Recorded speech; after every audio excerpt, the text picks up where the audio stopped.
Do you ever wonder, hanggang kailan kaya ako mag-a-abroad? Paano kung bigla akong kinailangang umuwi? May ipon ba ako? Paano naman kung hindi ko kayang magpadala ngayong buwan? You know, if you ever ask yourself these questions, this video is for you.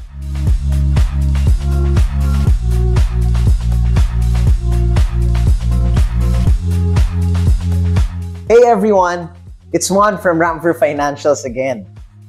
Pansin nyo, nakaupo tayo ngayon. Kasi medyo mahaba-haba ang pag-uusapan natin ngayon. But did you guys know that today's topic is all for our modern day heroes? And why is this? Because it's all about the overseas Filipino workers. And to be very honest mga ka-RFF, this is something very close to my heart and close to my home. Kasi gaya ng iba nating mga followers and subscribers, ang magulang ko rin po ay naging OFW sa Dubai. Mahigit 2 dekada silang nanirahan at nagtrabaho doon. And I saw firsthand the sacrifices, the hustle, and the dreams they had for our families. That's why I am very excited to talk to you today. Not just to share financial tips, of course, but also the lessons that I have learned from my parents and fellow OFWs na rin that I have met along the way. Alam nyo, let's be honest. Being an OFW is never easy. Just imagine, hindi ka nakaka-attend ng mga birthdays, graduations, out-of-town trips, o minsan simpleng family dinner. Madalas napapalitan ng video calls ang yakap, halik, at ang mga tawanan kasama ang mga pamilya natin. Pero tuloy ka pa rin, kahit mahirap. And it is all for one goal, a better life for your family. Pero alam mo, ang tanong, after years of working abroad, may nauwi ba talaga? Because the sad reality is, some OFWs return home with little to no savings or investments. And that's not just because they didn't earn well, but because they did not plan well. There is a missing piece in the plan, and it is focusing on earning and giving, but not always in growing our money. Alam nyo, sa totoo lang, many OFWs are great savers. Walang duda doon. But you know, here is the hard truth. Handa ka na. Saving alone is not enough to build wealth. A lot of you may ask, bakit? Nag-iipon na nga Yun na nga yung kailangan You have to understand that inflation eats up your money over time. Ito ay ang pagtaas ng mga presyo ng mga bilihin. Sample, yung 100,000 pesos mo ngayon, maybe in 10 years, pakakalahati na lang ang value. Now you see why investing is key. As a matter of fact, even small, maliliit lang na monthly investments can grow significantly over the years, especially if you start early. Let's try to, give you an example, a better example.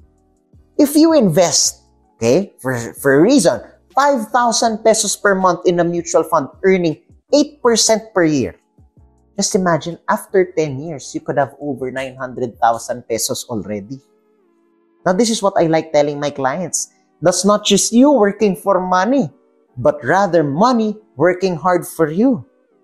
Isipin ninyo, kayo nagtatrabaho, 8 oras, minsan may OT pa, minsan sagad-sagad pa ang pagod. Pero, over time, ang inflation kinakain lang ang value ng pera natin. But if you place it and invest it wisely, what can happen is that your money is also working on the side. Hindi lang ikaw naghihirap kung hindi ang pera mo rin. And you deserve that. Kasi pinaghirapan nyo yung perang yan. But let's break it down even further, Even with just 2,500 pesos lang per month at 8% growth rate again every year, that is almost 450,000 pesos in 10 years.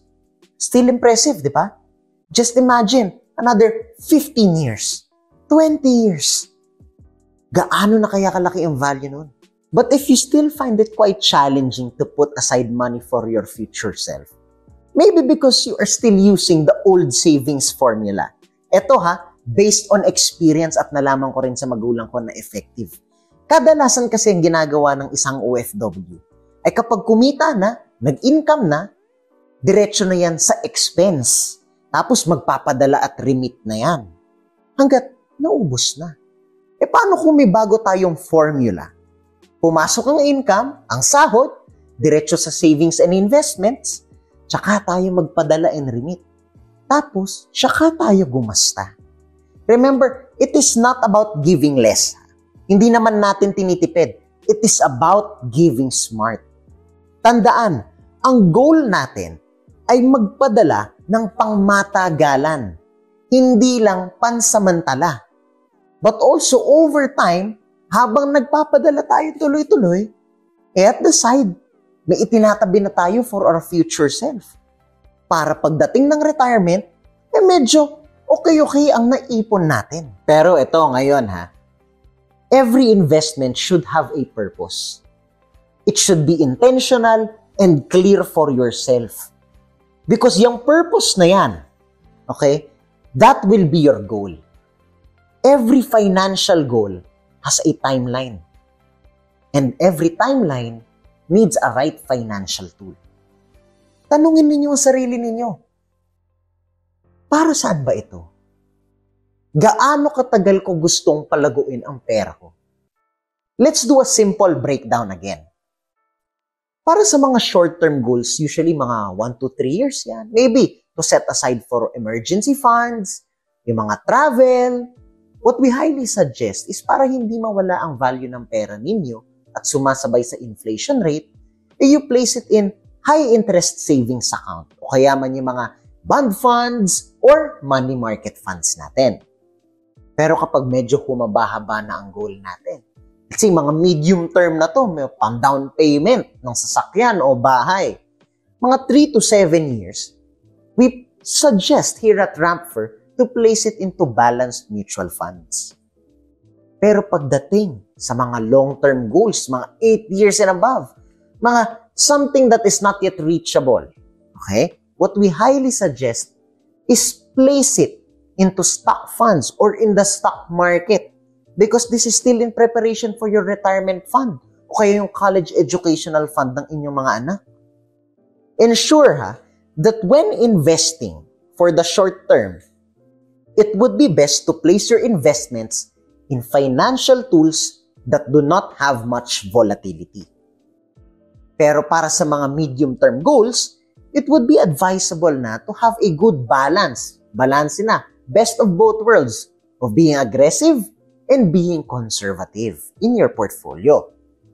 And para naman sa inyong mga long-term goals, place investments in instruments that have high growth potential in the long run para ma-maximize nyo inyong mga returns. Kagaya ito ng mga stock funds, stock market, diretso ka na sa stocks o mga kumpanya. Kasi tinitignan natin dyan ang long-term potential growth. But, I know what you may be thinking. Hindi lang ang mga kababayan natin sa abroad ang nakakaisip or ang nag-worry dito. Minsan naiisip ng mga investors paano kung bumagsak ang merkado? Baka naman malugay ako. Now, this is where one of the best investment strategy comes in. This is where peso cost averaging takes into place. Now, this is a strategy where you invest a fixed amount regularly and consistently no matter the market conditions. Now, bakit nagwo-work ito, Because you get to buy more shares when prices are low, you buy fewer shares when prices are high. Until you realize over time that you lower your average cost. Now, this has been one of the most proven methods that even one of the most successful investors of all time highly believe in, which is Warren Buffett. Remember, it is how smart, consistent investors win, even in volatile markets. Mga ka-RFF, kahit papano may mga bagong strategies na tayo na titignan kapag mag-i-invest. But what's important is, even if you start small it is important to start now. Madalas kong naririnig sa mga ibang OFW, sinasabi nila, wala pa akong malaking ipon, tsaka na lang ako mag-i-invest. But here is the truth. If you wait to have more before you invest, unfortunately, you will always be waiting. Tandaan, you don't have to be rich to start investing. But you need to start investing if you want to build real wealth. The secret, to building wealth is not ever timing the market. It is actually time in the market. So instead of focusing on when the right time is it to enter the market, focus on taking action consistently and simply invest even with a small amount. Baka kakaaral natin dyan, tsaka pagbabasa natin ng mga makikita natin sa social media, baka naman ma-analysis paralysis pa tayo. Pero ito alam nyo, kadalasan, ang iniisip natin ay ang mga OFW sa ibang bansa lamang ang may responsibilidad na magtabi at mag-invest. Kasi kumikita sila ng malaki. Kaya sila nag-abroad para kumita ng maayos kumpara dito. Pero alam nyo, ang totoong wealth building ay kapag kasama mo din ang buong pamilya mo sa pagpapalago ng pera ninyo. And here is how. How can you try to apply this sa inyong mga household? Mag-open din kayo ng mga investment and savings account para sa asawa o kaya man sa anak ninyo. Turuan din ninyo ang mga anak ninyo kung ano ba ang halaga ng pag-iipon at pag-budget at pag-invest. At importante din, mag-goal setting kasama ang buong pamilya para lahat kayo makapaghanda at makamit ang inyong mga pangarap na pinansyal. Wouldn't it be more happy to set goals together with your wife, husband, o kaya yung mga anak ninyo? At least with that, you're all working towards something. Mamomotivate pa kayo sabay-sabay. Mga ka-RFFs namin around the world, our modern day heroes, remember, you left your home, your comfort, your family, and this is all for one dream. Para mabigyan sila ng magandang buhay. You've missed birthdays, anniversaries, graduations, nagtrabaho kayo ng sobrang haba. Minsan na homesick pa kayo. But you pushed through exhaustion. And it's all because mahal na mahal ninyo ang pamilya ninyo. But let me ask you this.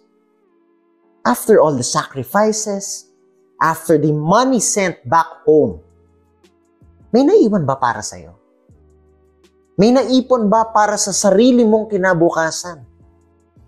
Now, this is your moment to shift. Don't just work hard for a better life. Build it. Here is what you can do starting today. Start with a clear plan.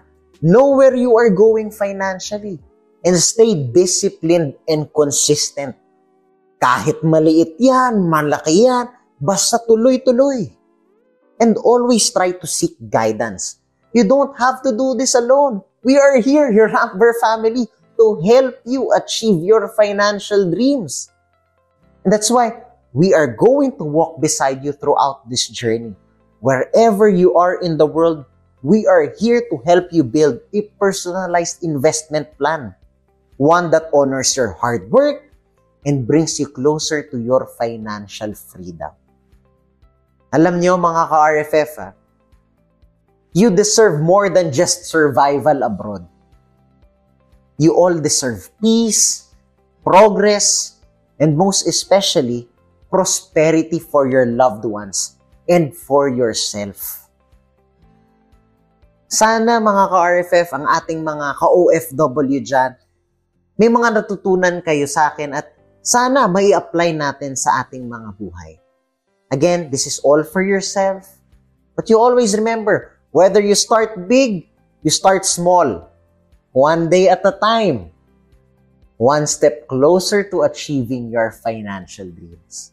So, Kung nagustuhan ninyo itong video namin, we hope we could invite you to like our video, subscribe to our YouTube channel, and make sure, comment kayo, invest. Para malapitan namin kayo, matulungan namin kayo. And next thing you realize, kasama nyo na ang pamilya ninyo. Again, kita-kits tayo mga ka-RFF sa susunod na video.